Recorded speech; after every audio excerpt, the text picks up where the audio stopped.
Ils voulaient que je sois ingénieur, je dis je serais humoriste. Ils voulaient que je sois hétéro, je dis je serais lesbienne. Et après ils ont fait ah ta race, hein. Je fais ah ta race toi.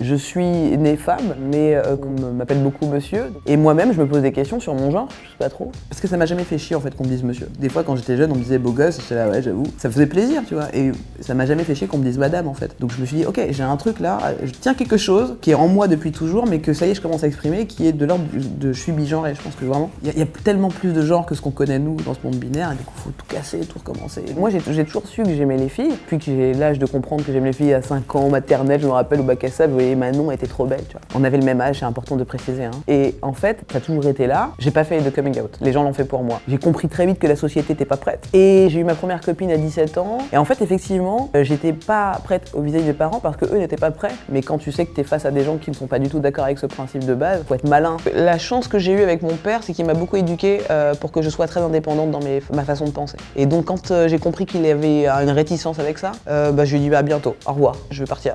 Et je suis parti. J'ai pas fait de coming out. Les gens l'ont fait pour moi. J'ai jamais dit que j'étais noire, les gens me l'ont dit. J'ai connu des racistes très vite dans ma vie aussi. Quand j'avais 7 ans, je me rappelle, il y a un monsieur adulte quand même qui voulait pas me serrer la main parce que j'étais noire. Je me rappelle avoir eu la confiance de tirer sa main pour lui faire la bise, juste pour lui montrer que ça a vraiment été teubé quoi. Les premières questions cons ont commencé à 6 ans. Et j'habitais dans la Sarthe et tout, puis les petits me demandaient mais tu fais du pipi noir? Je dis mais toi t'es jaune toi? Et tu vois ça commence comme ça. Mais t'habites dans les arbres en Afrique et tout. Et j'ai toujours tout de suite compris qu'il y avait beaucoup d'ignorance dans le monde quoi. En sortie de spectacle, genre waouh quand vous jouez on oublie que vous êtes noir. Là mais c'est ça mon pays? Mais oui, évidemment que c'est ça, bien sûr. Sinon, ça fait longtemps qu'on aurait fait en sorte d'intégrer les autres, tu vois. Moi, vraiment, pour moi, la France, c'est 98, c'est on est ensemble, on s'aime et tout ça. La liberté, égalité, fraternité. Maintenant, il faut faire l'effort. On a encore l'âge de pouvoir le faire. Faut pas qu'on devienne les vieux cons qu'on est en train de tuer là, tu vois. Ce serait dommage. Le vrai truc, c'est que ça peut pas changer du jour au lendemain. Ça fait déjà tellement longtemps que c'est comme ça. Évidemment qu'on va faire qu'on se batte plus que ça pour que ça change. Notamment la question en ce moment qui se pose des quotas, de savoir, imposer aux institutions des quotas et peut-être même voir des amendes s'il n'y a pas ce genre de couleur des films qui devraient présenter des gens de toute origine.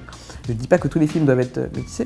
Si l'histoire ne s'y prête pas, elle s'y prête pas. Mais je pense qu'on peut faire un effort, quoi. On va devoir, nous, notre génération, imposer ce qu'on veut voir de la France. Est-ce qu'on montre toujours que des blancs hétéros ou est-ce qu'on montre la France? Je suis de la génération qui doit placer des étiquettes, mais les bonnes, avec respect. C'est pas des étiquettes de clichés, hein. Aujourd'hui, j'aimerais être dans un monde où on n'ait plus à parler de ça, évidemment. Mais en l'occurrence, il faut mettre ces étiquettes-là pour mieux comprendre les autres. Donc je fais partie de la génération qui doit faire comprendre pour qu'un jour on n'ait plus jamais à en parler. Pour qu'un jour des gens comme moi, noirs, lesbiennes, machin, parlent vraiment de trucs dont on s'en bat les couilles. On n'est pas censé parler de notre couleur de peau, de notre sexualité toute la journée. Bon, on a fait le job, c'est cool, venez on boit maintenant.